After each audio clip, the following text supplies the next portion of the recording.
Welcome to Stuff You Missed in History Class, a production of iHeartRadio.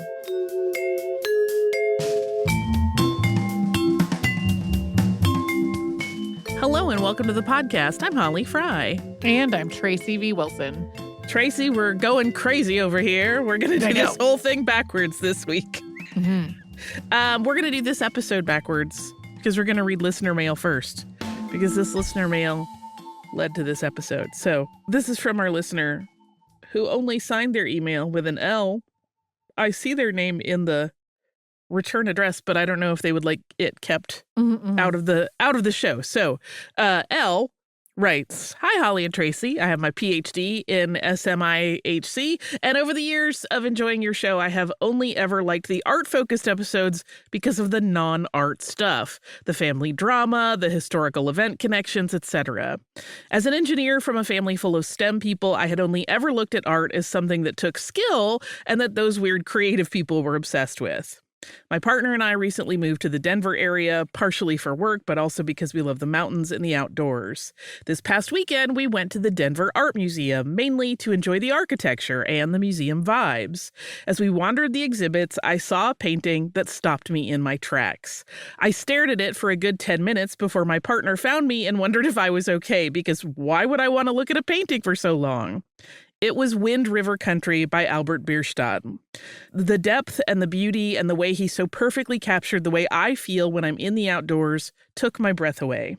I went on to find all his other works in that museum and became obsessed. I sat in front of Rocky Pool, New Hampshire, and almost teared up from how much it felt like I was back in my childhood, playing in the woods and exploring my surroundings. All of that to say, I have a newfound appreciation for the way art impacts people, and I can no longer make fun of you, Holly, and everyone else that loves art, because now I do too. I couldn't find an episode on Bierstadt, so if you've covered him already, my apologies, but he seems like an interesting character for an episode. Elle attaches pet tags of their very sweet pups, Rosie and Bucket, who are referred to as two dummies who love to fight over sticks and go on adventures with us. They look like perfect angels. They don't look like dummies at all. They look like perfect babies. Listen, Elle, I love an art awakening. And you managed to fall in love with the work of an artist whose story is pretty interesting because it runs counter to the romanticized idea we often have, or is often portrayed in media, of a passionate, starving artist. Bierstadt was not naturally talented, although he clearly developed incredible skills to make just arresting imagery. And he was really, really unusually strategic in his career, selecting imagery that he knew was going to appeal widely to U.S. audiences. And he also found ways to monetize his art outside of selling paintings and print. He is really, really interesting to me. So here's your episode. He became known for primarily painting the grandeur of the American landscape. But as we'll see, there's a lot more to his story. Albert Bierstadt was born in Solingen, Germany on January 7th, 1830. Sometimes he's described as being from nearby Dusseldorf, mostly because that's a larger and more recognizable city.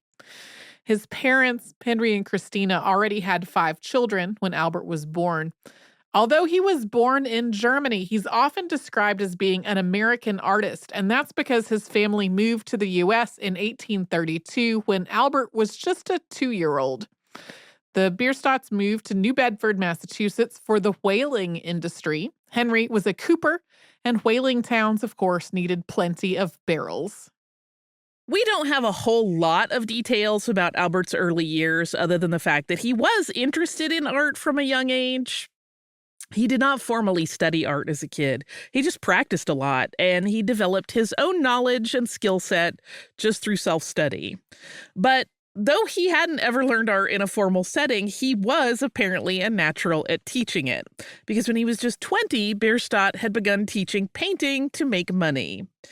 Ads ran in the Boston Evening Transcript for his teaching services that read, quote, "Look at this monochromatic painting. Mr. Albert Bierstadt commenced teaching the above art in this city with a few scholars and was so successful that the number soon reached 70. And although the promise that every scholar should, in 6 lessons of 2 hours each, make a picture worthy of a frame, We are not aware of any case in which he has not succeeded in redeeming that pledge, although some of the scholars at the time they commenced knew nothing of drawing or perspective. So this ad is undersigned by a number of people, including people who list their professions, and a couple of them are principals of local schools, they're booksellers, and there are other pupils of Bierstadt. Also, just as an aside, in case you do not know, monochromatic painting is a painting that uses a single color, the hue, and then the details are added using variations of that color. So tints, which are created by adding white, shades, which are created by adding black, and tones, which are created by mixing in gray. These ads ran for more than a year, as did more editorial commentaries on his classes and their value. This is a pretty interesting situation because at the time, Bierstadt wasn't particularly accomplished as an artist, although he did bill himself as a master. This was actually part of young Bierstadt's bigger effort to just hustle out a living for himself. In a lecture given by Karen Quinn, a curator at the Museum of Fine Arts Boston, Quinn describes Bierstadt as a P.T. Barnum-like character, because he would also arrange to have other artists' work brought into the city and he would charge money for people to see them. This wasn't like a curated exhibit or a collection. It wasn't affiliated with the museum. It was just a little money-making enterprise that he had come up with. In 1851, Bierstadt started working with oil paints for the first time, and it actually wasn't long until he had his first exhibition of these efforts.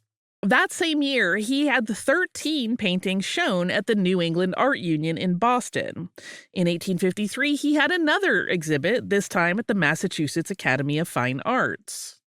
Bierstadt had clearly made a name for himself as an artist, at least locally in Boston, in the first years of the 1850s. His name appears in print in various papers as being part of art sales and exhibitions, and in cases where he's listed with other artists, he's often mentioned first. During this period, he, like a lot of other artists of the time, traveled to the White Mountains in New Hampshire. Bierstadt had started to become deeply interested in painting landscapes, and while he painted a lot of imagery from the White Mountains and other nearby places, he was also interested in learning more about his craft and expanding his sphere beyond New England. So at the age of 23, Bierstadt returned to Germany, hoping to study art in Dusseldorf. His goal was to get to the Dusseldorf school, but that proved to be a bit of a challenge, and there's a little bit of intrigue here. The Dusseldorf school was led at the time by Andreas Achenbach. He was a German painter born in 1815, and his specialty was landscapes and seascapes. If you look at his painting and Bierstadt's side by side, the influence is immediately obvious, and Albert Bierstadt wanted to be taught by him. But he was dissuaded from doing so after some other artists told him that Achenbach was not taking on any new students at the time. This does not seem to have been true. It's not clear if that information had been told to Albert erroneously or if maybe it was some kind of a cruel joke. Regardless, Bierstadt believed it. Despite that discouraging turn, he stayed in Europe for several years, and it was during this time that he really developed the art style he would become known for, that was sweeping landscapes with really dramatic lighting. In addition to his studies in Germany, Albert traveled around Europe, and he used the landscapes he saw there as the subjects for his work. In addition to the style of his art, he also developed the techniques that he would use to create them. He made sketches, and he would eventually also take photos, and then he would take that reference material and make oil sketches, so relatively small, quick paintings to test out his compositions. Some of these he would then transition onto large canvases. One of his other techniques was plussing up landscapes by changing the details for some added drama. So this might mean shifting the geography a little bit to include more elements, or adding animals or villages or people to give a sense of the scale.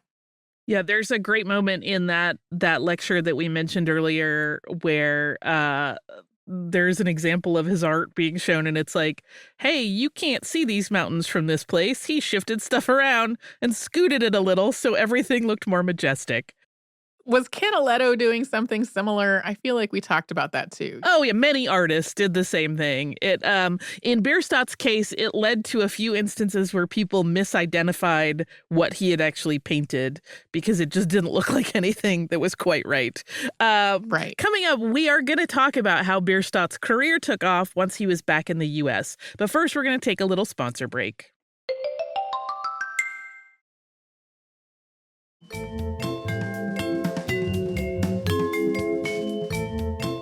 In 1857, Bierstadt returned to the U.S. with a matured style. And initially, he went back to teaching art lessons to make ends meet, but once he was kind of back on his feet, he focused exclusively on his own painting. Most of the paintings that Bierstadt made during the months after he returned to the U.S. from Europe were historical pieces. They were sort of visual representations of fictional moments in European history, or sometimes real moments that he was fictionalizing visually. In 1857, Bierstadt had the good fortune of selling one of these paintings to the Boston Athenaeum. This piece, known as the Portico of Octavia, depicts the ancient Roman structure of the same name, built in 23 BCE by the Roman Emperor Augustus. But the depiction by Bierstadt shows the way historically significant spaces evolve and change and even become mundane as they are repurposed for changing times. That change is evidenced in an alternate title for the painting, which is Roman Fish Market. The painting captures a moment. The entire scene is filled with life, including fish carcasses, people hawking their offerings, and even people dozing in the open-air market. There's a cat angling for a bit of fish and a couple of dogs and several ducks on the scene. And it's all contemporary to Bierstadt's time. Over the street behind the portico, laundry can be seen hanging across the gap between buildings. And although this scene is full of everyday people and things, there is also still a tourist couple dressed very smartly walking through it. The husband, who's wearing his spectacles, carries a red-covered guidebook, and he's looking up at all of the architecture. His wife, on the other hand, who's wearing this yellow and green dress, is looking around at the people and her street-level surroundings. Portico of Octavia is a large painting, but it's not huge. It's a little larger than 2 feet by 3 feet, so about 2/3 of a meter by 1 meter. His paintings would get much bigger than that going forward. In 1858, Bierstadt had a painting accepted for exhibition by the National Academy of Design in New York. The painting, which depicted Lake Lucerne and the surrounding Swiss Alps, was created using multiple sketches that Albert had made during his 4 years studying in Europe. This painting shows all of the hallmarks of the style that would really make Bierstadt successful. It's large, 6 feet by 10 feet. It offers a sweeping landscape view of open land in the foreground and a mountain range in the background. Of course, it has the water of the lake, and it uses light glancing off the clouds and the snow-capped mountain peaks to great dramatic effect. This was a critical success and was so highly regarded that Bierstadt was made an honorary member of the National Academy of Design. The NAD was and is an honor society, which includes artists, quote, selected by their peers in recognition of their extraordinary contributions to art and architecture in America. So for a 28-year-old artist just getting started in his career, this was a big achievement to be recognized in this way. Bierstadt's focus on European subjects changed after he joined a government-contracted overland survey in 1859.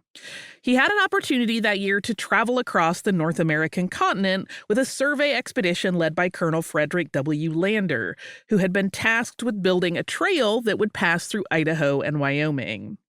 This early work on assessing the land where the trail might go traveled along the Platte River, and it gave Bierstadt the chance to see a lot of landscapes, and he made sketches and took notes and photographs along the way.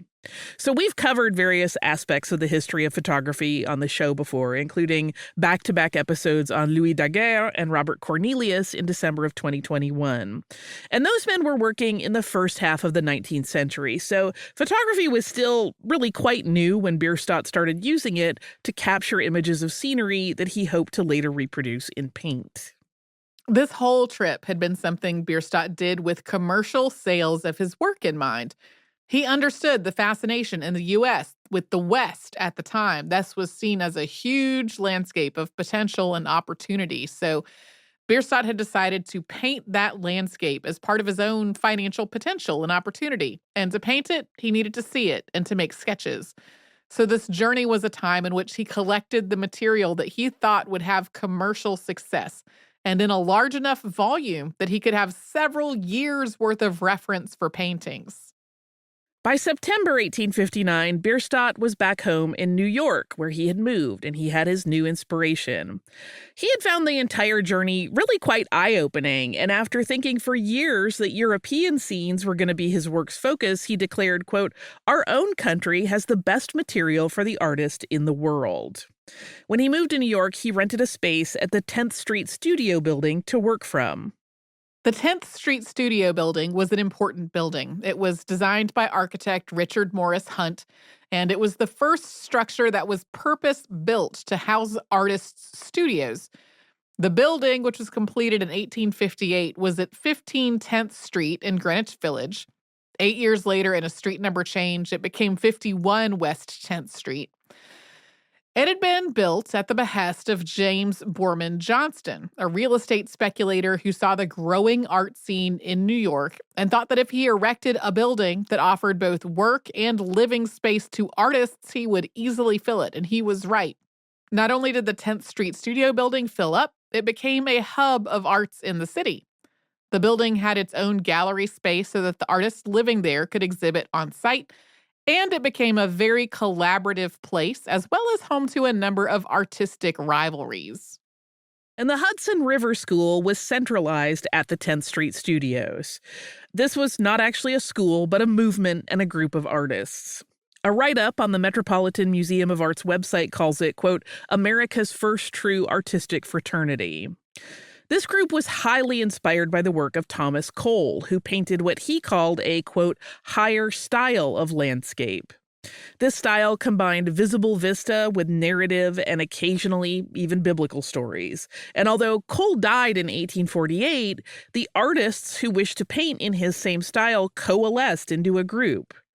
To be clear, they did not call themselves the Hudson River School. That name was applied to the group later by a critic because many of the group's members moved on to homes on the Hudson River after their time in Greenwich Village.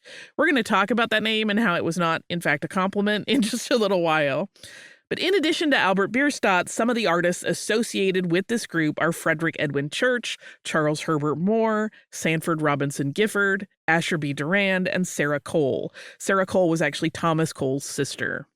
In 1860, Albert produced the first painting that was based on his experiences from that cross-country travel. It was titled Base of the Rocky Mountains. We don't know a whole lot about this particular painting because it has been lost. There's a black and white photo of it hanging in a gallery at the Buffalo Fine Arts Academy, but it's not a clear photo and the painting is kind of at an angle. It's not facing the camera directly. It's obviously a mountain landscape, but additional details are hard to make out. After a few years of work and producing paintings, Albert needed more reference to make more paintings. So in 1863, he went on a second long journey across the country. This time, he traveled with author Fitzhugh Ludlow, who is definitely on my short list of topics. And the two men spent a lot of time in Utah and Northern California on this trip. They also stayed in Yosemite Valley, east of San Francisco, for almost 2 months. And then from there, they moved north to Oregon before eventually returning to the East Coast. The U.S. Civil War changed things for Bierstadt, but not in a way that you might expect. He was called up for military service in 1863, but he did not serve. He was one of the people that had enough money and privilege and means to pay someone else to serve on their behalf, which was a thing you could do at that time. So he just went on with his life and his career. He would not really feel a personal impact from the war until well after it had claimed the lives of more than 600,000 people. While his military service was being fulfilled by another man, Bierstadt painted Rocky Mountain's Lander's Peak. That's a piece which won him acclaim when it was exhibited at the New York Metropolitan Sanitary Fair. That was an event held by the U.S. Sanitary Commission to raise money for sick and wounded Civil War soldiers. People could pay a small fee to see the gallery of art on exhibit, and that money went into the support fund. In addition to being a charitable effort, this painting was also a boon to his reputation. In 1865, Bierstadt built himself a home outside the city in Irvington, New York on the Hudson River. The location of that home is in what's Tarrytown, New York today. And this was something that was made possible by the years he had been working to make money, but particularly because in 1865, he sold Rocky Mountain's Landers Peak to a man named James McHenry for $25,000. That is not adjusted to today's currency. That would be close to $500,000 in today's money. Bierstadt named his new home that he was able to build because of this windfall Maltesen, which is the German word for paint box. That was also the name of a political artists association in Dusseldorf, which had been founded in 1848. The home was designed by architect Jacob Ray Mold, and it was a luxury home with 3 stories and a footprint of 75 by 100 feet or 23 by 30 meters. Albert's studio in particular had very high ceilings. It had 20-foot tall doors that could be opened on either end to create sort of a grand salon. And that sounds very fancy pants unicorn, but it actually makes a lot of sense for his work because he did tend to create such large paintings. So with a massive space that he could open up when he wished, he not only had plenty of room to work on those giant canvases, but he also had enough area to see what they looked like from a distance. He also, during this time, did maintain a studio in the city. But while the giant studio space at Maltesen makes sense, you might wonder why a bachelor would need or want such a grand mansion. Well, maybe just to have it, but there was an interesting bit of interpersonal intrigue with Bierstadt and his friend Ludlow in the years after they finished their trip that had, of course, happened in 1863 and 1864.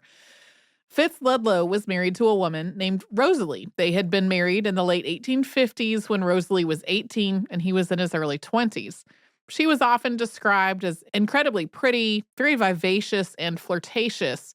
They were a popular couple in the New York literary scene of the mid-19th century. But after Fitz got back from his journey out west, their marriage went south. It's unclear exactly what happened between them, but there were rumors of infidelity and some pretty substantial evidence for that.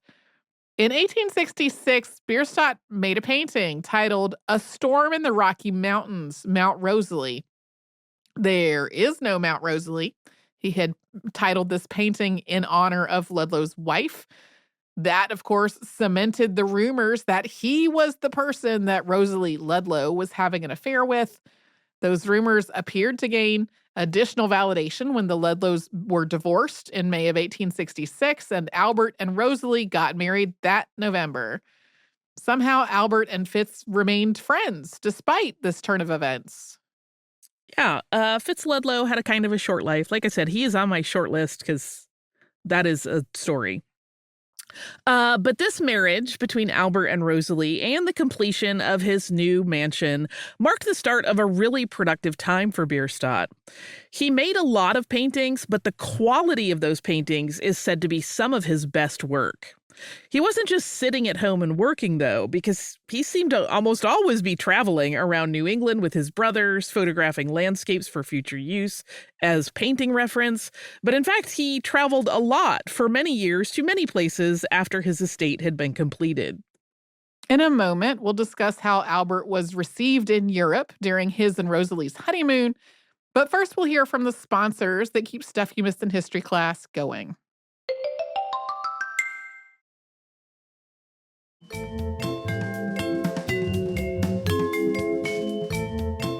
Albert and Rosalie spent 2 years in Europe as sort of a late and prolonged honeymoon.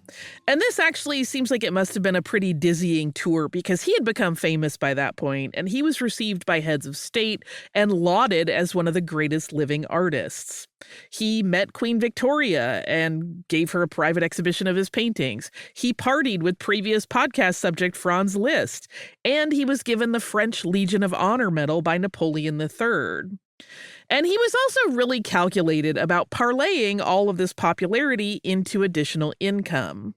For one thing, he was able to make connections to wealthy collectors who could potentially become clients. But another thing he did sort of harkens back to his first years in New Haven, putting together little art exhibits and charging money for people to see them. Because while he was in Europe, Bierstadt rented studios and he continued working, and then he would stage display events where people could pay a fee and come to his studio and see his canvas before it was sent home to the US for exhibit and or sale. He had realized that he could monetize his paintings beyond just selling them, and beyond selling display tickets, he also started getting into the prints business, enabling to start selling art to people who couldn't afford originals to an almost unlimited degree. Back in the U.S., the couple traveled to California together in 1871 aboard the Transcontinental Railroad, which was newly completed. They ended up spending 2 years on the West Coast, visiting Yosemite Valley and the Sierra Nevada mountains. As always, Albert sketched throughout this journey and then made oil sketches and larger paintings based on the reference that he had created while on the trip. One of these is Seal Rock, Pacific Ocean, California, which feels almost playful in comparison to his other work, including other work of this same vista, because it includes an assortment of seals clambering around a set of rocks. Yeah, the oil sketch that he did to preclude the larger painting is extra silly. There's like a little seal in the center foreground, like popping his head up into the frame, making a very silly face. It's quite charming. The late 1870s and into the 1880s were a time of shifting luck for Bierstadt. He had managed to orchestrate such an impressive rise through the art world and such a successful career financially, but then his good fortune seemed to just kind of run out. Rosalie was sick in 1876, and the diagnosis was not good. It was tuberculosis. Her doctor prescribed her warm climates, so she and Albert went to the Bahamas when the New England weather turned cold. He painted Shore of the Turquoise Sea while they were on their tropical retreat there, and that is an incredibly beautiful rendition of waves breaking onto a craggy beach. The translucence that Bierstadt was able to capture in the water is very, very striking. Critics thought so too. When he brought this painting back to New York and displayed it at the National Academy of Design, it was a huge hit. Rosalie's health waxed and waned over the following years, and they continued to spend winters in the Bahamas. This next bit isn't really something that affected Albert Bierstadt, but it's next in the timeline, and it sets up an interesting story that helps illustrate the ways in which his work has been perceived over the decades. In 1877, Alvin Adams, purchaser of Lake Lucerne, died. That painting went up for auction as part of the sale of his estate in 1882. A man named Hezekiah Conant bought it for a whopping $3,375, and then that painting vanished. Conant died in 1902, but the painting was not among his assets at that time. Its whereabouts were not known. This was a large painting, 6 feet tall and 10 feet wide, or 1.8 meters by 3 meters. So it's not as though somebody could have just misplaced it, lost track of it in storage, accidentally stuck it behind another painting. It went into a midden heap accidentally. We're mentioning this because the painting is going to pop up again at the end of the episode. So then in 1882, there was a fire at Maltesen and the entire mansion burned down. And Albert had a great many paintings there, all of which were lost. He also had a significant collection of indigenous artifacts that he had collected while traveling and which he used in his work as reference. That was also gone. And to make matters worse, the 1880s is when the impact of the Civil War in the United States really finally started to affect Bierstadt's livelihood. This was more than a decade after the war before it really started to happen.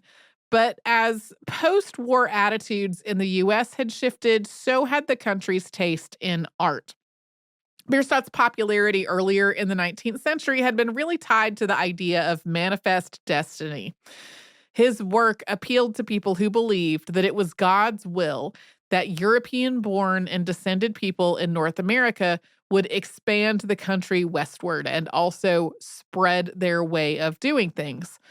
Of course, this was tied to the whole concept of colonialism and pioneer spirit, and the idea that somehow the European-influenced way of life was the right one.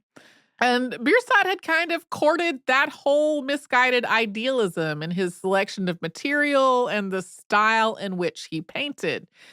He had included imagery of indigenous cultures in his art as a way to appeal to the exoticism that like white East Coasters engaged in regarding Native Americans. He really made a lot of money on capturing natural beauty while also offering what he was depicting as a place that like beckoned development. But in a nation that had been through a devastating war because people could not decide on what exactly that right way of life was, the idea of manifest destiny had kind of shattered. Additionally, the rise of industrialism and a change of focus to naval supremacy rather than conquering the wide open West meant that art like Bierstadt's was no longer seen as majestic and inspiring, but instead sort of quaint and old-fashioned. And it was actually in this vein that the term Hudson River School first was used, to characterize the artists that had made their names with such art as passé and living out their lives in retirement mansions removed from the real lives of average Americans. Yeah, there was still plenty of like expansionism and growth and all of that going on, but it didn't have quite the same shiny appeal as in the earlier decades. Well, and I feel like the people that would have been able to afford original art moved on to industrialism instead of going, I'm going to take my chances by developing places to the West. They were like, yeah, but I can make a factory right here, right now, and not go through that. So Albert struggled through the 1880s, and the end of the decade was especially painful. In 1888, he was made a member of the Boone and Crockett Club, which was a conservation club founded by Theodore Roosevelt in response to the overhunting of buffalo and other big game. This group didn't want to outlaw hunting, but it wanted it regulated for sustainable practices to be put in place for the sport. That same year, Bierstadt painted a piece titled The Last of the Buffalo. This image features an indigenous man on horseback spearing a buffalo, and there are several dead buffalo on the ground in the foreground of the painting. A herd of them are spread around in the background, grazing and walking through a body of water. To the right of the painting, in the background, there are more men on horseback who have axes and bows and arrows. They're all on the hunt. So while the artist may have been hoping to create a piece of art that would raise awareness about the dwindling number of buffalo in the West, the scene he created made it seem like indigenous people had caused the problem, which was not the case. There was an intentional effort by white people to kill buffalo to starve the indigenous population. So this was a very backwards way of looking at it. This is another massive painting, the same size as Lake Lucerne. And Bierstadt thought that this would be the perfect piece to send to the 1889 Paris Exposition. But unfortunately, that sentiment was not shared with the committee that selected art on behalf of the U.S. for exhibition. And Bierstadt was really hurt by this decision. A lot of the committee members had been his old friends, but he found his own way around it. Remember that Legion of Honor medal that Napoleon III gave him? Because he had that meant that he was entitled to show the painting if he wanted at the Paris Salon, which he did. So it was on display in Paris at the same time that the Paris Expo was happening. The painting has problems, but I do love this sort of petty workaround. In 1889, Bierstadt traveled through Canada via the Canadian Pacific Railway and then to Alaska, which was not yet a state, by steamer. He was once again in search of material for his paintings. It seemed that he recognized that the landscapes of the western U.S. were kind of out of favor at this point, so he was in search of some new terrain. The paintings Alaskan Coast Range, Indian Encampment, Alaska, and one just titled Alaska, as well as others, came out of this travel. They really were not met with the demand that his previous work had enjoyed. Then, after 17 years of frail health and efforts to get better, Rosalie died in 1893. In 1894, Albert remarried, this time to a woman named Mary Hicks Stewart. She was a widow with a considerable fortune. But that fortune did not become Bierstadt's, and he was forced to declare bankruptcy. He sold all of his assets to pay his creditors, including 150 paintings. Had he sold that many paintings at the height of his career, he would have made an entirely new fortune for himself. But by the 1890s, few buyers were really interested in what was at the time considered to be his overly theatrical style. He lived out the next several years pretty quietly. No longer was being invited to meet royalty. Nobody wanted to pay to see his paintings before he sold them. On February 18th, 1902, Bierstadt left the Union League Club in New York and returned to his home. He told one of his house staff that he wasn't feeling well and asked for a stimulant. He was found dead a short time later. Bierstadt was buried in New Bedford, Massachusetts at Rural Cemetery. So a lot of biographies indicate that he was completely unknown by the time he died, but that does not appear to be entirely accurate. He had an exhibition at the Worcester Art Museum in 1901, so a year before he died. And on January 7th, 1902, so just a little over a month before he died, the Boston Transcript had a lengthy write-up about his life and career, which included fairly in-depth analysis of his work, some of which includes, quote, Bierstadt is a true representative of the Dusseldorf school in landscape. To this fact are to be ascribed both his merits and defects. Skill prevails over imagination in the Dusseldorf artists. They are more effective than impressive, more clever than tender, yet withal admirably equipped for their work. One reason for the success of Bierstadt is that the Dusseldorf style was a novelty here, though familiar abroad. While he had fallen out of favor by the time of his death, a few decades later, interest in his paintings started to revive, and today there are museums all over the U.S. and the world that include his art in their permanent collections, including the Museum of Fine Arts in Boston, the Met in New York, the De Young in San Francisco, and, as was mentioned in the listener mail that Holly read at the top of the episode, the Denver Art Museum. Okay, so now it is time for the Lake Lucerne Coda. As we mentioned earlier, that painting was not in Hezekiah Conant's belongings when he died, and there was no indication at the time as to where that giant painting may have gone. Cut to 1990, when a woman named Pearl Rose, who lived in Exeter, Rhode Island, died. The painting was inherited by one of her relatives named Louis Peck, who then shared the news that the missing Bierstadt was found. It had never really been lost.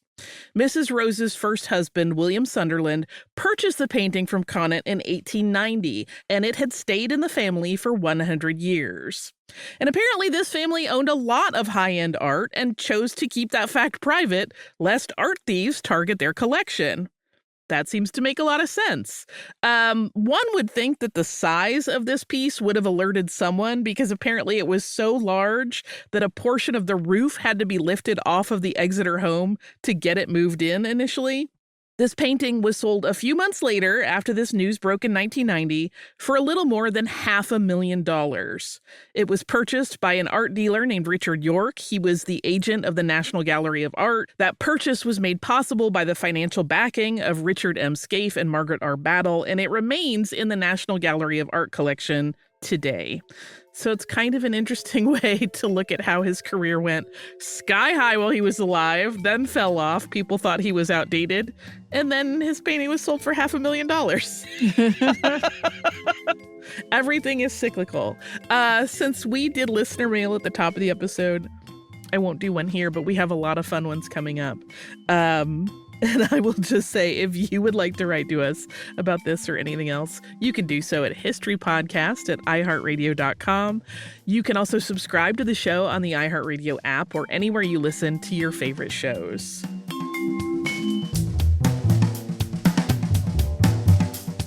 Stuff You Missed in History Class is a production of iHeartRadio. For more podcasts from iHeartRadio, visit the iHeartRadio app, Apple Podcasts, or wherever you listen to your favorite shows.